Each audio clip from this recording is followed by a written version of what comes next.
Vangbadagi ta'sir eng cho'ng bir qancha o'yinlar. Bularning ichida siz uchun o'ynab boqqan bo'lsangiz, xeyli qerib o'tir yosh davringizga qapsiz. Shunami? Birinchisi CS Fankong'ning. Hamda buni o'ynamagan o'g'illar yo'q-ku deyman.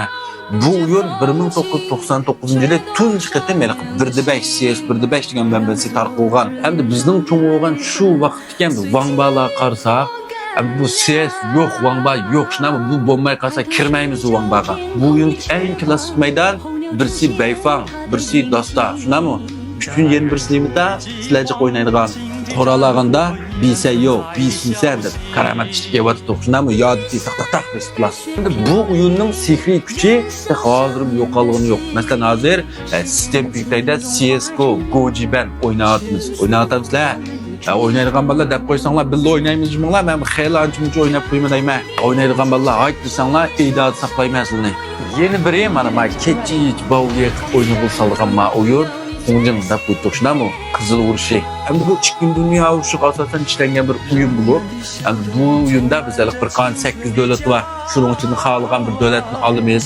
Har bir davlatning o'ziga xos bir alayda qurollari bor. Davlat quramiz, tankchang, binchanglarni quramiz, tank olamiz, armiya, aeroplan, paraxot, aviamatlarni elib, bayliqlarni talishib bir-birimizga urush qilamiz. Shunam to'xtab taraqqiy qilay, to'xtab tank qilay, 10 minutlik hujumni boshlaylik.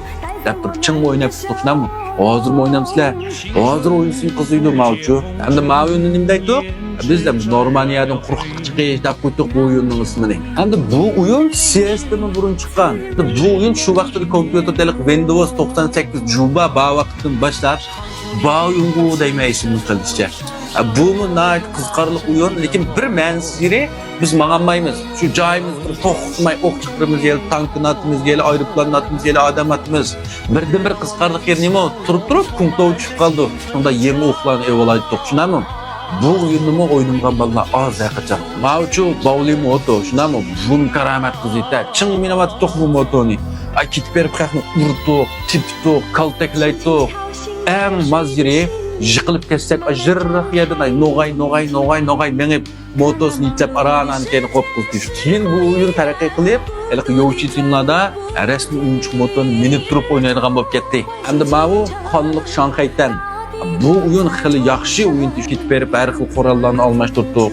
Kelgan yapon pakalarini etib o'ynaydik. Har xil yerda har xil qurollarni almashtirib atsak, anon italaydik. Bu xil qizg'an o'yinlarning birisi. Endi ma'lum Liu Shenhu degan bu o'yinni rostga qilsam men o'ynamagan. Sizlar o'ynamsanglar, menda o'yin bilan taz xo'sham yo'q deyman.